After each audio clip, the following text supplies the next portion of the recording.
इतना तगड़ा पूजा करके आया है।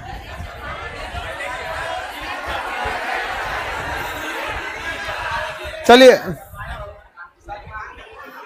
आगे समझते हैं हम लोग सातवाहन के बारे में। क्वेश्चन टेस्ट का सब रेडी हो गया, छप नहीं पाया है। क्वेश्चन आप लोग का कल आप लोग को हो जाएगा, ठीक है। क्वेश्चन है लेकिन एक ही बार में देना होता है ना, तुम लोग की संख्या भी तो थोड़ी सी नहीं रहती है। कोई भी चीज की संख्या जब ज्यादा हो जाती है ना तो 4 बार सोचना पड़ता है चीजों को।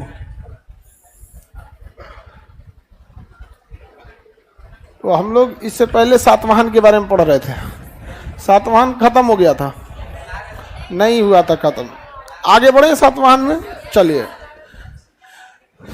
ट्रिक क्या था बाबू इसका? हसीन मसुक सा।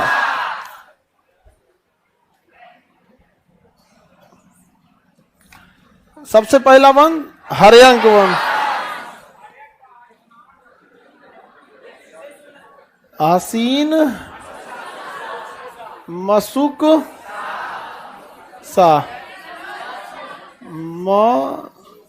मसुक सा, हसीन मसुक सा। पहला वंश हर्यंक वंश, शिशुनाग वंश, नंद वंश, मौर्य वंश, शुंग वंश, कर्ण वंश। सातवां ये तो कोनो काम का था। शुंग तो काम लायक था। बौद्ध धर्म पे स्पीड ब्रेक किसने मारा? अब ये हम लोग को पढ़ना है कौन सा? सातवाहन। कौन सा वंश? सातवाहन वंश। कौन सा वंश? सातवाहन वंश। सातवाहन वंश जो है ये दक्षिण भारत में था। एक बार क्वेश्चन पूछा हुआ था यूपी पीसीएस में, उस समय ऑब्जेक्टिव थे। अभी जैसे ये बिहार पीसीएस में कैसे मेंस में ऑप्शनल सब्जेक्ट को ऑब्जेक्टिव कर दिया। पहले यूपी बिहार पीसीएस में ना बीपीएससी में आपको मेंस जब लिखते थे तो जीएस पेपर को भी लिखना होता था और ऑप्शनल पेपर को भी लिखना होता था। अब की क्या कर दिया ना, ऑप्शनल पेपर को ऑब्जेक्टिव कर दिया। हाँ ऑब्जेक्टिव कर दिया और उसमें उसका नंबरों नहीं जुड़ेगा, खाली क्वालिफाइंग है। खाली क्या है? क्वालिफाइंग है। ऑप्शनल का झमेले खत्म। नहीं तो एक ट्रेंड बन गया था बिहार में, एंथ्रोपोलॉजी ले लो, मैथिली ले लो, एलएसडब्ल्यू ले लो, ये सब चीज़ों को लेके तो बहुत अब तो चीज़ें खत्म हो गई इन सब चीज़ों की। अब तो केवल क्या है ऑब्जेक्टिव। उसमें क्वेश्चन पूछा था किस वंश को उत्तर एवं दक्षिण भारत के बीच एक सेतु यानी पुल का काम करता है?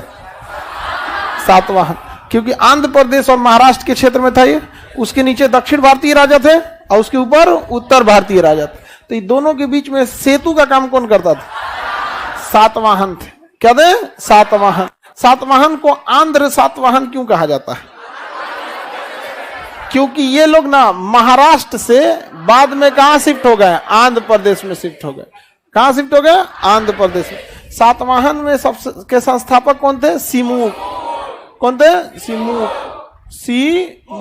सिमुक थे। संस्थापक सिमुक थे। यहाँ पे सातकर्णी प्रथम इस वंश का एक योग्य शासक था, लेकिन कुछ खास किया नहीं। सबसे योग्य शासक का नाम था हाल। सबसे योग्य शासक हाल। इस वंश का सबसे प्रतापी शासक गौतमी पुत्र सातकर्णी। गौतमी पुत्र सातकर्णी। इसने शक शासक नहपान को पराजित किया था। इसके सामने शक शासक नहपान कौन हार गया था? नहपान पराजित हुआ था। जिसके सामने कटपीट लगा दे वो पराजित, और जिसके सामने टिक मार दे वो जीत गया। तो दोनों में से कोई एक ही करेंगे ना। अच्छा, इसकी जानकारी किस अभिलेख से मिलती है? जोगलथम्बी सिक्कों से मिलती है। कहां के सिक्कों से? नासिक के पास स्थित जोगलथम्बी एक जगह है जहां के सिक्कों पर एक और किसका फोटो बना है? गौतमी पुत्र सातकर्णी का। गौतमी पुत्र सातकर्णी। और दूसरी ओर किसका? किसका? नाहपान का चित्र बना है। किसका चित्र है? नाहपान का चित्र बना है। आगे बढ़ जाए। इस वंश का बकलोल शासक में आ गए यहाँ पे वशिष्ठी पुत्र पुल्लुमावी। वशिष्ठी पुत्र पुल्लुमावी VPP। इसके समय भी क्या आक्रमण हुआ? शक शासक। कौन था? रुद्रदामन। रुद्रदामन लेकिन इस बार कौन जीत गया? रुद्रदामन। लेकिन दोनों के बीच वैवाहिक संबंध स्थापित हो गया। समझ में आ गया कि नहीं आ गया? यज्ञ श्री सातकर्णी इस वंश का अंतिम शासक था। यज्ञ श्री सातकर्णी, यज्ञ श्री सातकर्णी क्या हो गया? यार लास्ट शासक हो गया। यज्ञ श्री सातकर्णी कोई खास शासक तो रहे नहीं यहाँ पर जिन्होंने बहुत अच्छा काम किया। दो ही लोग का याद रखिएगा, एक गौतमी पुत्र सातकर्णी और एक वशिष्ठी पुत्र पुल्लुमावी। गौतमी पुत्र सातकर्णी और वशिष्ठी पुत्र पुल्लुमावी, याद रहेगा। अब इस वंश में कई सुधारात्मक काम किए सब, जिससे क्वेश्चन बहुत ज्यादा आते हैं। किस वंश के बारे में? सातवाहन के समय। तो समझते हैं क्या क्या काम कर दिया भैया ये लोगों ने। सातवाहन, देखिए सातवाहन के समय सुधारात्मक काम बहुत हुए थे। पहला कि इनका समाज जो था वो मातृसत्तात्मक था। कैसा था? मातृसत्तात्मक, मातृसत्तात्मक था। माता के नाम को आगे जोड़ के रखा जाता था। समझ में आ गया कि नहीं? अभी भी साउथ की एक नायर जनजाति है और मेघालय की खासी जनजाति है, वो आज भी क्या है? मातृसत्तात्मक। और सातवाहन क्या था? मातृसत्तात्मक। कैसा था? मातृसत्तात्मक था। किसी को कोई दिक्कत है? मतलब वहां लोग किसके नाम से जानते थे? माता का। हमारे यहाँ मातृसत्तात्मक नहीं है। महिलाओं को बेसिकली हमारे यहाँ अभी के समय पे देखिएगा तो घर की जिम्मेदारी दी गई है और घर की प्रतिष्ठा उनके ऊपर रख दी गई है। भारतीय समाज को देखिएगा ना तो दो भाग में परिवार को ही लोगों ने बांट रखा है अपने परिवार को, कि घर में पैसा कमाने की जिम्मेदारी पुरुष को है। मतलब पैसा कमाने, अर्थव्यवस्था की जिम्मेदारी पुरुष को। हालांकि महिला भी कमा सकती है, जॉब कर सकती है, पढ़ी लिखी है, लेकिन आज भी समाज किसको देखता है? पुरुष को। लड़की नहीं कमाएगी तो कोई नहीं बोलने वाला है। लड़की अगर पैसा नहीं कमाएगी ना तो कोई नहीं बोलने वाला। लड़का नहीं कमाएगा ना थू थू करने लगेंगे। समझ में आ गया कि नहीं? लड़की लोग, आप लोग को दहेज भले खराब लगता है लेकिन लड़का सब पे भी होता है। लड़का कितना कमाता है, कै भाई है, सब खेत है कि नहीं है, सरकारी नौकरी है कि नहीं है, सब चीज। आप देखिए, आप लोग को खराब लगता है, ठीक है, आप अपनी तकलीफ कह देती हैं, उन सब का नहीं कह पाते। वो बेचारा कितना ठीक ठाक रहे, अगर पैसा से कमजोर हो गया ना गया काम से। आप समाज में देखिएगा यहाँ पे तो पुरुषों के ऊपर भारतीय समाज ने ना क्या थोप दिया? अर्थव्यवस्था थोप दिया। और महिलाओं के ऊपर घर का सम्मान थोप दिया है। अरे नया पतो आई है, इसे चला ढक के रखो, ऐसे रहेगा। एक कोई क्या कहेगा जी, ऐसे मत करो। रेलिंग पे चल गई थी जी, छत पे रेलिंग पे है, नया नया पतो रेलिंग पे चल गई। अरे बालकनी में मत जाओ।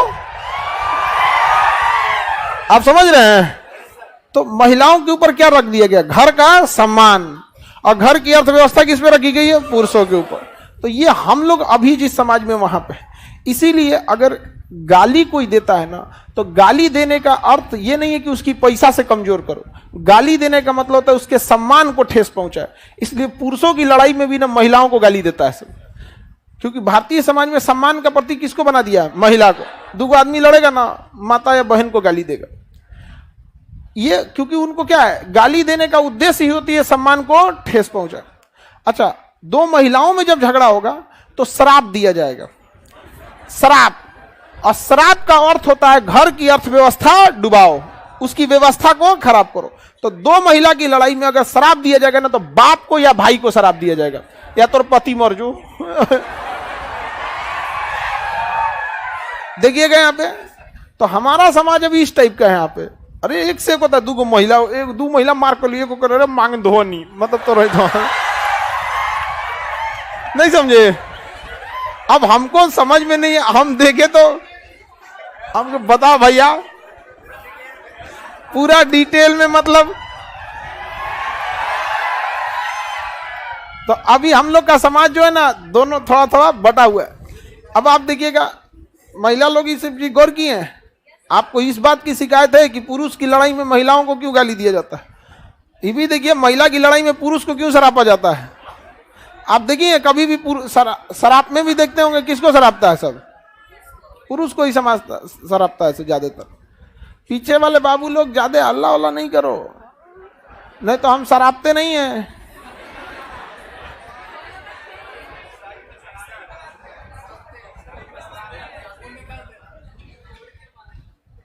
तो तो ये चीजों को समझना चाहिए। और हमारे यहाँ, ये तो इंडिया का कल्चर हो गया, हमारे बिहार में क्या हो गया दिक्कत समस्या समझिए, हमारे यहाँ क्या हो गया ना, कि हम लोग ना विरोध और दुश्मनी दोनों में अंतर होता है।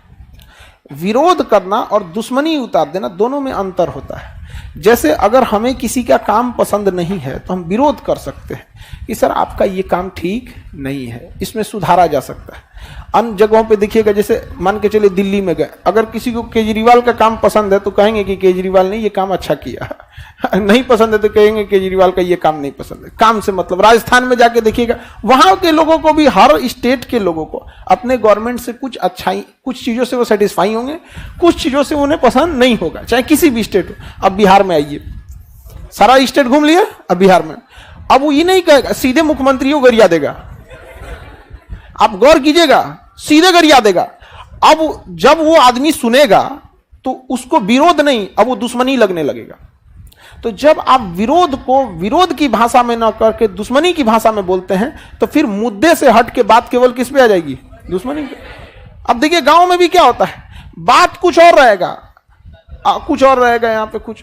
अब किसी का भैंस घूम रहा है, बांध लो ना तो एगो तो लाश गिराइए दे, तो आप समझिए विरोध करना था कि भैया भैंसिया बांध लो, नुकसान कर देता फसल, वो बांध लेता, आराम से कर देता। लेकिन भैंसिया बांध लो ना तो एगो लाश आजे गिरा देते यहाँ।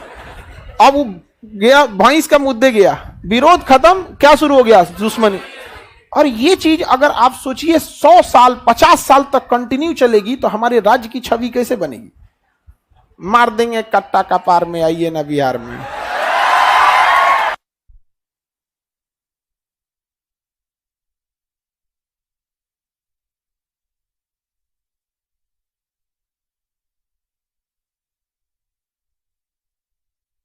ऐसा करके वो गाना सुने ना, कोई गाना है कट्टा का पार सटा के बिहार में, ऐसे करके हम, ये बेवकूफी है कि नहीं यहाँ पे। और बाकी के लोगों को लगता है हमारे यहाँ क्राइम नहीं है, हमारे यहाँ मतलब नहीं होता है, हमारे यहाँ ऐसे ऐसे क्रिमिनल हैं सब ना, जिनके यहाँ 3 टाइम का खाना ठीक से नहीं बनता, उस लेवल का क्रिमिनल हमारे यहाँ है। घरे नाश्ता कौन ची बना, नून खा लो भाई कुछ, मतलब घरे ठीक ठाक नहीं है तब वो गुंडई पे उतर गया। तो हम लोग का समाज कैसे कैसे, आप इस चीज को गौर कीजिएगा, ये हमारे यहाँ की एक बहुत बड़ी समस्या बनते जा रही है कि विरोध को हम दुश्मनी में उतार दे रहे हैं, और एक लंबे समय तक होते जाएगा ना, दिक्कत हो जाएगा यहाँ पे। अब कहीं कुछ भी रहता है तो ये हो जाता है ना, कोई किसी का कुत्ता नुकसान कर दिया जाके कहीं कुछ, उसको कहो तो भैया बांध लो, डिस्टर्ब होता है, बार बार नहीं बोलेंगे तो ऐसा बोलेगा ना, बाहर में गया कुत्ता, कुत्ता गया साइड में, अब मालिक में लड़ाई हो जाएगा। इस सब चीजों को आप लोग थोड़ा सा, इस सब चीज को संभाल के रखिएगा। विरोध विरोध की तरह होना चाहिए, क्योंकि विरोध करिएगा तो सामने वाला उसका जवाब देगा, और दुश्मनी कीजिएगा तो दुश्मनी करेगा। और हम लोग ने इस चीज को बहुत कम मतलब अंतर कर पाए थे, और ये चीज बहुत ज्यादा होते गया, और हम लोग का एक पूरी स्टेट को इसका खामियाजा भुगतना पड़ रहा है। वरना बिहार में जितना हम लोग बाहर बदनाम कर दिया गया है, हम लोग के यहाँ उतना नहीं है। लेकिन यही है ना कि हम लोग के यहाँ क्या है कि छोटका जो कोनो काम के नहीं है सब ना, मतलब ऐसा नहीं सन गुंडा है सब ना कि धर फफेलिया के टांग देंगे, ऐसे तो गुंडा ही करेगा यहाँ पे। वो गुंडा ही करने लगता है यहाँ, एक से एक रहता है सब। लेकिन धीरे धीरे सुधरेगा, आप पढ़ लिख लीजिएगा तब यहाँ पर। और ये चीजें आप लोग को अपने क्लास देखिएगा ना, कभी कुछ हंसी मजाक की भी बात होगी तो आप अपने आप को गौर कीजिए, पीछे 2-4 गो है सब ना, ऐसा उदंडई करेगा सब ना, समझ में आ जाएगा कि माँ बाप ने क्या सिखा के भेजा है। और आप सोचिए, आप तो अभी बर्दाश्त कर लेते हैं, ये सब जाएगा अगर मान के चले ऐसे ही संस्कार लेके एयरपोर्ट पे, रेलवे स्टेशन पे, तो लोग देख के कहेगा बिहार वाला। अरे यार, पूरे बिहार को काहे बदनाम करते हो 2-4 के चक्कर में। तो थोड़ा सा भाषा, और रहल बचल कुचल भाषा का कसर तो अश्लील गानों ने पूरा कर दिया। हमारी भोजपुरी भाषा कितनी अच्छी है, यही भाषा, इसमें हर लेवल का इज्जत दिया जाता है। हाँ, खाना खैलो, खाना खैले रे, खाना खा लो लोग, रउआ खा ली। कई लेवल का है इसमें। Positive degree, comparative degree, superlative degree, इसमें सुपर से सुपरलेटिव डिग्री भी है।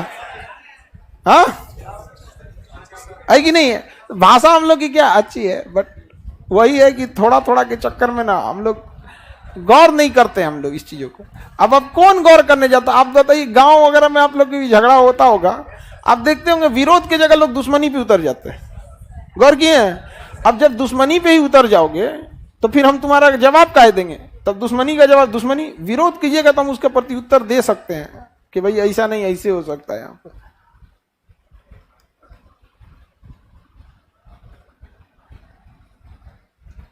भोजपुरी में एक्टर ज्यादा, अब भोजपुरी का हमको, भोजपुरी फिल्म इंडस्ट्रीज का हमको उतना आइडिया नहीं। भोजपुरी भाषा बोलो तो भोजपुरी गायकारवन से अच्छा हम भोजपुरी बोलेंगे। बोलने के लिए गाने का अलग बात है। यहाँ हम लोग भोजपुरी बोल के बड़े हुए हैं हम लोग। भोजपुरी हम लोग के टीचर लोग भी भोजपुरी बोलते हैं। तो हम लोग को 3 बार समझा देनी, अब नहीं बुझाता हम लोग, अब ना बुझाई तो धोके कचौर दे में ही जा। 2-3 बार अगर पूछ देना तो ध्यान से सुनो सुनना, तो अब की बार ना बुझाई लो तो धोके ही जा कचौर दे, तो आदमी एकदम कंसंट्रेट हो जाता है। सुनो सुन रे ना, तो आपकी पिटा जल्दी हमनी के। आगे बढ़े तो यहां का समाज कैसा था? मातृसत्ता। कैसा था? मातृ। आज हम लोग का समाज कंप्लीटली पितृसत्तात्मक भी नहीं है। पैसा वैसा के मामले में पितृसत्तात्मक, अब प्रतिष्ठा के मामले में मातृसत्तात्मक। समझा क्या कि नहीं? कौन किसके बाप को गाली देता है? बाप को कहां गाली दे? बाप को सरापता है, नहीं समझे? तो ये हो गया आपका कौन सा? मातृसत्ता। इस जगह की भूमि बहुत ही उपजाऊ थी। गोदावरी नदी के तट पर थी। गोदावरी किस नदी के तट पर? गोदावरी। इस समय की भूमि बहुत ही उपजाऊ थी और इन लोगों ने भूमि दान देने की परंपरा चालू की, जिसे कहते हैं भूदान। और यह भूदान किसको था? ब्राह्मणों को था। किसे था? ब्राह्मणों को। ब्राह्मणों को भूदान देना प्रारंभ किया किसने? गुप्त शासक, सातवाहन सर। ब्राह्मणों को भूदान देना प्रारंभ किया सातवाहन। ब्राह्मणों को भूदान चालू किया सातवाहन। किसी को कोई दिक्कत? सर हमारे यहां सलाह देने पे झगड़ा हो जाता है। ये होता है जी, हो जाता है यहाँ झगड़ा हो जाता है। बिहार के मजदूरों को, बाबू एक चीज ध्यान समझना, ऐसा नहीं है कि अन्य स्टेट में केवल बिहार के मजदूरों को समस्या होती है। जैसे ही आप ये शब्द बोलते हैं ना, बिहारी मजदूर को दिक्कत, मतलब बाकी की स्टेट वाला आपका साथ क्यों देगा? एक नॉर्मली सोचिएगा, नॉर्मल व्यक्ति इसे एक घटना की तरह देख के चला जाए। और आप बताइए किस स्टेट के मजदूर को सम्मान बहुत ज्यादा या बहुत ज्यादा सैलरी, बहुत ज्यादा प्रतिष्ठा मिलता है? मजदूरों की स्थिति कमोबेश हर स्टेट के मजदूर की एक जैसी है। क्या लगता है कि उत्तर प्रदेश के मजदूर के लिए मर्सिडीज गाड़ी आती होगी स्टेशन पे, आइए आप उत्तर प्रदेश से आए हैं, जैसे बिहार के मजदूर का होता है वैसे वहां के भी मजदूर का होता है। अलग बात है कि उत्तर प्रदेश में जॉब के संसाधन बिहार की तुलना में ज्यादा है, तो वहां केवल मजदूरी ही एक शासन व्यवस्था नहीं है। हमारे यहाँ या तो गांव में रहेगा तो खेती है, बाहर जाएगा तो ज्यादातर चांसेज है कि मजदूरी। तो मजदूरों की स्थिति कमोबेश, झारखंड के मजदूर सेम स्थिति है आप लोग का। झारखंड के बहुत मेहनती हो, तो सुबह 6 बजे से चालू हो जाता है काम करना, 5-6 बजे से। मजदूरी के मामले में ना झारखंड वाले, मतलब उनका तोड़ कोई नहीं है। आप में से झारखंड के कितने लोग हैं? हाँ, जय जोहार। तो बताओ झारखंड वाले लोग, बाबू बताओ, क्या झारखंड के मजदूरों का बहुत ज्यादा इज्जत दे देता है कोई? फैक्ट्री वाला लगता है कि बहुत बड़का होता है, अरे उन लोग को तो खाना, मतलब जीने खाने भर का देता है, इससे ज्यादा दे देता है। तो मजदूरों की स्थिति, चाहे वो कहीं का भी मजदूर हो, उसकी स्थिति क्या होती है? अब पढ़े लिखे जो लोग होते हैं ना, उन्हें पता होता है कि अगर हिंदुस्तान का मजदूर एकवट गया ना तो हिंदुस्तान हिला देगा। इसलिए झारखंड का मजदूर, बिहार का मजदूर, यूपी का मजदूर, अरे नहीं बबुआ, केवल और केवल मजदूर, केवल और केवल मजदूर। जब बात आएगी केवल मजदूर पर यह हुआ है तो पूरा देश देखेगा यहाँ पे, अरे तरीका पूरे मजदूर पे ऐसा हुआ है तो पूरा खाली जहां कहिएगा झारखंड का मजदूर। तो जब झारखंड का मजदूर शब्द आपने झारखंड प्रयोग किया तो आपको क्या लगता है? झारखंड के लोग ज्यादा सीरियस देखेंगे, बट हरियाणा और पंजाब के लोग एक घटना की तरह देखेंगे। लेकिन चुपचाप अगर आपने कहा मजदूर, तो हम लोग को ये चीज, अगर मजदूर जितने लोग हैं, मजदूर आपके जितने माता पिता, कई लोगों के भाई पिता मजदूरी करके आए, और हम लोग की संस्था जो है उन लोग के एक किसी मैटर में एक आदमी हमसे बता रहे थे कि उनके यहाँ कोई मतलब डॉक्टर थे, तो मरीज तो कई टाइप के आते हैं, तो एक मरीज थे तो वही बता रहे थे, सर मेरा बेटा खान सर के यहाँ पढ़ता है, वो है तो पढ़ लेता है ना, तो हम लोग तो सोचबो नहीं किए थे कि हमारा बेटवा तैयारी करेगा यहाँ पे। तो डॉक्टर साहब मिले तो हमको बताया, हमको यही हमारा सबसे बड़का फीस है। कम से कम एक गरीब को उम्मीद तो है कि चलो भैया हम वहां जाके भी बेहतरीन शिक्षा ले सकते हैं। तो जितने देश के मजदूर हैं लोग, जितने देश के मजदूर, उन सब लोग तक एक संदेश जरूर पहुंचाइएगा कि जब आप मजदूर बोलिए तो केवल मजदूर शब्द बोलिए, ताकि राष्ट्र एकता दिखाई दे। क्या दिखाई दे? राष्ट्र। आज एक दिन में नहीं होगा, 10 साल के बाद जब ऐसा होगा ना कि केवल और केवल बात किसकी आएगी? मजदूरी। राष्ट्र एकता क्या होनी चाहिए? दिखनी चाहिए। जब बात स्टूडेंट की आती है तो राष्ट्र एकता दिखती है। कभी सुने कि बिहार का स्टूडेंट? नहीं, जब भी बात आएगी तो स्टूडेंट। तब जब किसान, एक आना चाहिए। उसी तरह राष्ट्र एकता जब दिखेगी ना तो आपको कोई पीछे नहीं कर सकता। और ये कैपिटलिस्ट लोग, बड़े बड़े माइंडसेट वाले, पहले डिवाइड करते हैं, झारखंड का मजदूर, बिहार का मजदूर, यूपी का मजदूर। बात समझ गए? अब आप ही बताइए, यूपी के मजदूर के लिए बिहार के लोग ज्यादा स्ट्रांगली खड़े होते हैं या यूपी के? यूपी। तो एक नेचुरल फेनामेना हो जाता है, मतलब अपने। लेकिन अगर केवल मजदूर की बात आए और 10 सालों तक में स्टेट के मजदूर, मतलब मजदूर सबके साथ सेम कानून लगेगा? लगेगा कि नहीं लगेगा? तो यहां आपका भूदान व्यवस्था सबसे पहले किसने चालू किया? हाँ, लेकिन ब्राह्मणों को सबसे ज्यादा भूदान गुप्त ने दिया था। देखिए, सबसे पहले भूदान चालू किसने किया? लेकिन सर्वाधिक भूमि दान किसने दिया? किसने? सबसे उपजाऊ भूमि किसकी थी? सातवाहन की। सर्वाधिक उपजाऊ भूमि सातवाहन की थी। किसकी थी? सातवाहन। भूदान परंपरा चालू किया सातवाहन ने। बताइए, सीसा का सिक्का, सीसा का सिक्का सातवाहन ने चालू किया था। सीसा का सिक्का चालू किया था। एक और व्यवस्था थी यहां पे ना, जिसको कहते हैं सामंती व्यवस्था। कौन सी व्यवस्था? सामंत व्यवस्था किसने चालू किया था? इसमें वेतन के बदले भूमि दी जाती थी, और ये बहुत खतरनाक व्यवस्था थी। ये इतनी खतरनाक व्यवस्था थी कि राजा के साम्राज्य में दीमक का काम कर दिया। सामंती व्यवस्था। सपोज कीजिए कि हम आंध्र सातवाहन के शासक, कल्पना कीजिए कि हमारे पास सातवाहन वंश की जिम्मेदारियां, और आप सब लोग हमारे अधिकारी हैं। कोई किसी विभाग का, कोई किसी विभाग का यहाँ पे अधिकारी है। हमारे पास एक बहुत बड़ा साम्राज्य। अब आप लोगों को सैलरी नहीं मिलेगी, क्या मिलेगी? भूमि। अब जरा कल्पना कीजिए कि जो सबसे बड़ा अधिकारी होगा उसको सबसे ज्यादा जमीन मिलेगी, जो छोटे लेवल के जाएगा जमीन कम होते जाएगा। बड़ा अधिकारी को मान के चलिए हर महीने 1 एकड़ जमीन, छोटा वाले को 1 कट्ठा, इस टाइप का मिलेगा। लेकिन सोचिए, हर महीने हमारी जमीन पे क्या प्रभाव पड़ेगा? कम होते जाएगा। और जमीन हमसे कम होके कहां जाएगा? सामंतों में। सामंत उसे कहा जाता था जो सैलरी के बदले क्या लेता था? भूमि।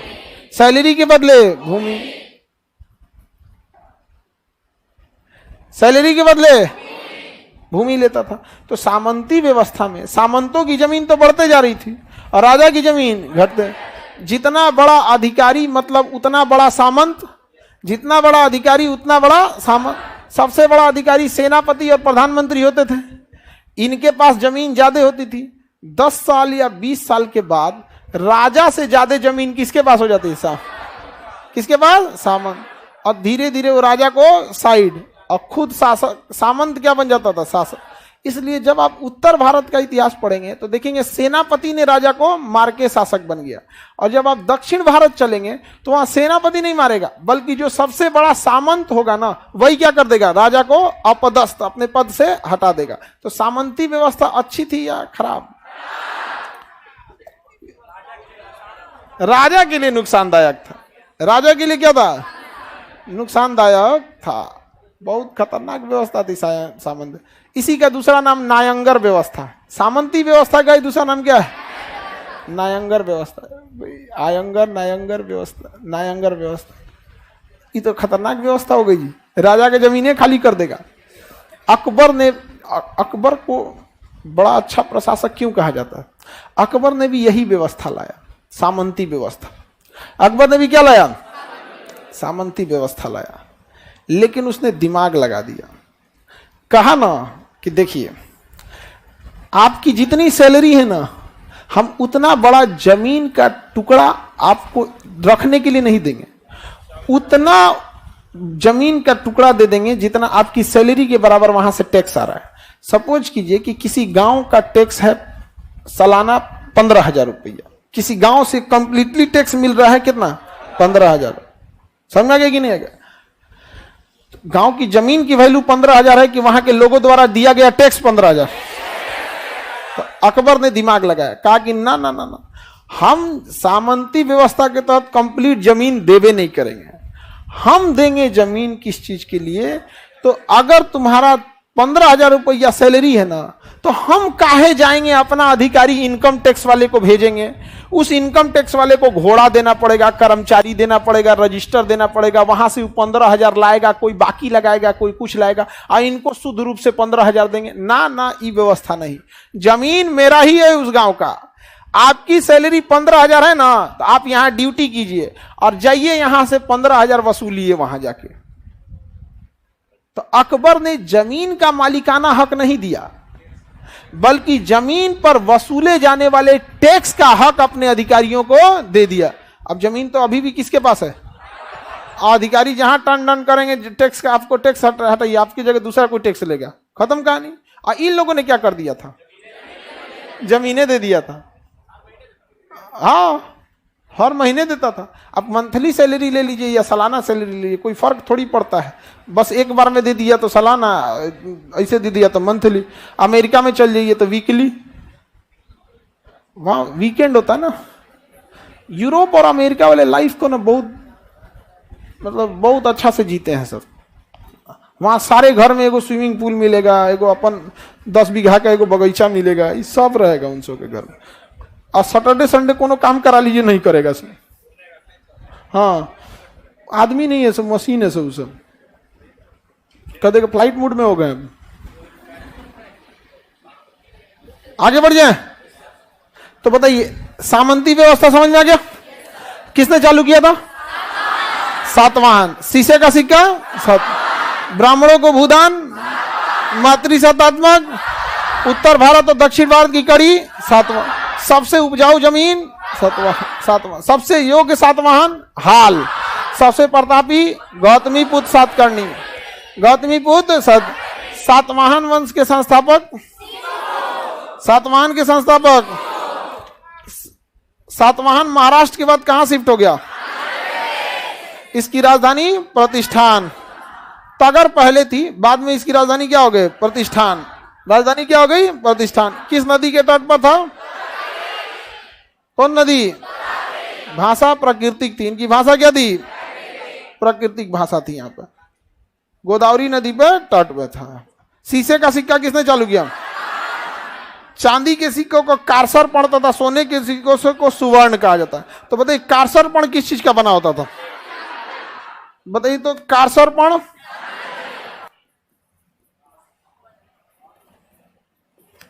कारसारपण किस चीज का था? सिल्वर का होता था, चांदी का। और सुवर्ण सोने का होता था। सुवर्ण सोने का सिक्का होता था यहाँ पर। लेकिन सबसे ज्यादा प्रचलन में चांदी का, शीशे का सिक्का। सर्वाधिक प्रचलन में शीशा का सिक्का। सातवाहन से क्वेश्चन आएगा, बता देंगे? किसी को दिक्कत नहीं ना? मगध साम्राज्य समाप्त हो गया। मगध का अंतिम शासक, अंतिम सातवां। मगध पे इतना ना नीचे चल गया कि उसके बाद जब सातवाहन बिखरा ना, तो मगध ही नहीं बचा। अब सोचिए ना, बिहार से कहां चल गया? आंध्र प्रदेश। ऊपर से कहां चला गया? नीचे। और उत्तर भारत में फिर धीरे धीरे छोटे छोटे शासक आने लगे। उत्तर भारत में क्या आने लगे? छोटे छोटे।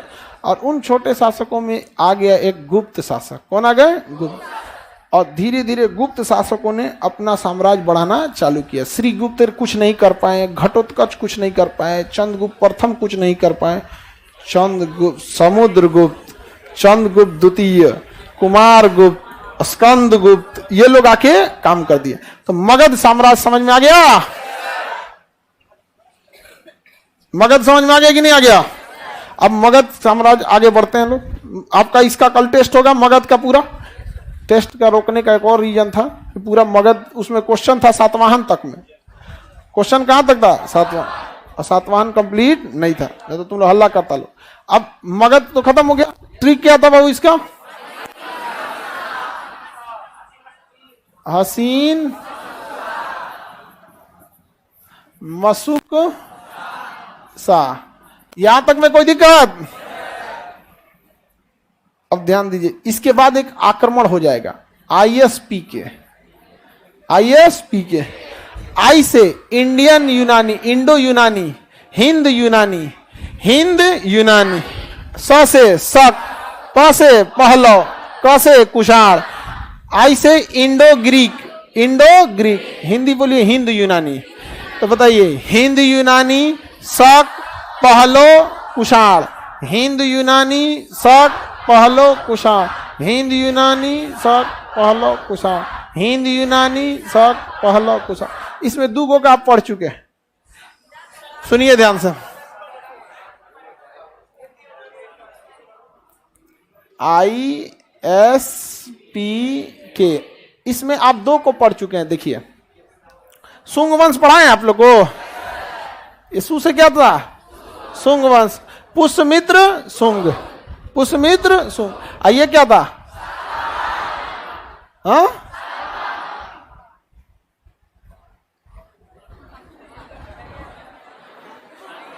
कम जगह लिएगा। सात वाहन, 7 को गाड़ी हो गया, 7 वाहन हो गया। तो ये कौन सा वंश हो गया? 7 वाहन। अब आपको पढ़ा दिए, सुनिए ध्यान से। सुंग वंश का शासक पुष्यमित्र सुंग के समय 2-2 बार इंडो ग्रीक आक्रमण हुआ था। कितनी बार हुआ था? दोनों बार विजयी हुआ पुष्यमित्र सुंग। कितना अश्वमेध यज्ञ कराया? 2। बताइए, एक दोनों का हम नाम बताए थे, पहला डेमेट्रियस, दूसरा मिनांडर। पहला डेमेट्रियस, दूसरा मिना, तो एक हो गया डेमेट्रियस और दूसरा हो गया मिनांडर, दूसरा हो गया मिनांड, और दोनों को जीत गया पुष्यमित्र। हम वहां इसको इसलिए नहीं पढ़ाएं कि अगर वहां हम आपको हिंद यूनानी पढ़ा देते हैं तो आप सुंग वंश के बाद कर्ण वंश और सातवाहन में कंफ्यूज हो जाते, एक सीक्वेंस नहीं दिखता। तो बताओ बबुआ, हम आपको पढ़ा दिए कि नहीं हिंद यूनानी? पहला हिंद यूनानी डेमेट्रियस, दूसरा हिंद यूनानी मिनांडर। दोनों हार गए कि नहीं हार गए? मिनांडर ने बौद्ध धर्म अपना लिया था नागसेन की शिक्षा से, जिसकी जानकारी मिलिंद पन्हो पुस्तक में है। किस पुस्तक में है? मिलिंद पन्हो। Any problem?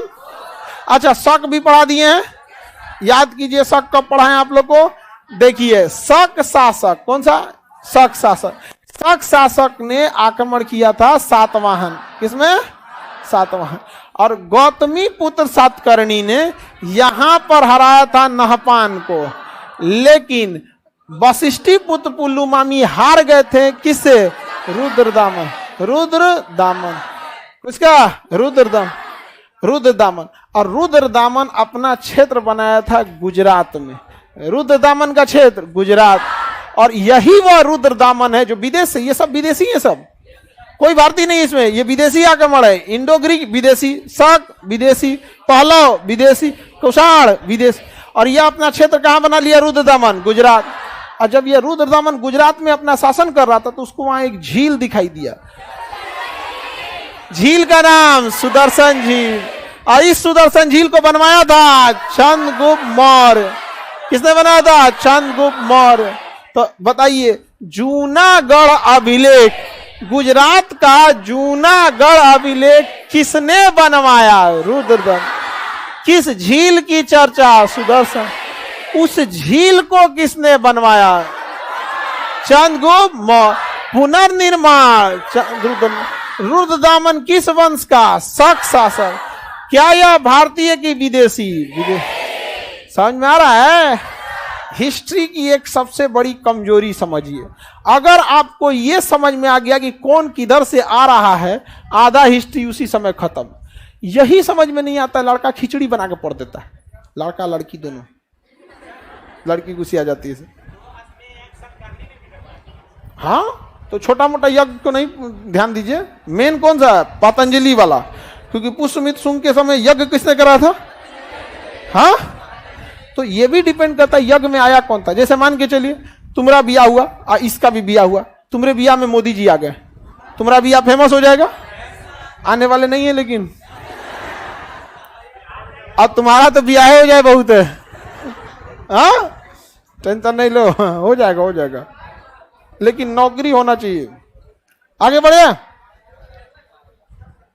किसी को दिक्कत? अच्छा देखिए ध्यान से, पहलाओ हम चलेंगे, बिना दहेज लिए करेगा तब। बिना दहेज का मतलब ये नहीं कि अरे अब दे दिया तब कौन चीज होगा, कोई जूता देगा तो ले लेगा, तो दहेजवा काहे ले लेता है? लौटा के दिखाओ, नहीं समझा? लौटा के दिखा दो यहाँ पे, कहो कि आप बेटी दिए, आप जिम्मेदारी से आप मुक्त हो जाइए, जितना अच्छा से आप नहीं रखे थे उतने अच्छा से रखेंगे आप, हो गया। लड़की लोग को भी यहाँ ध्यान से, किसी को भी ना ज्यादा बंधन में नहीं रखना चाहिए। यो ट्रेन में 2 महिला बतिया रही थी, पति को मुट्ठी में रखना चाहिए, हम डर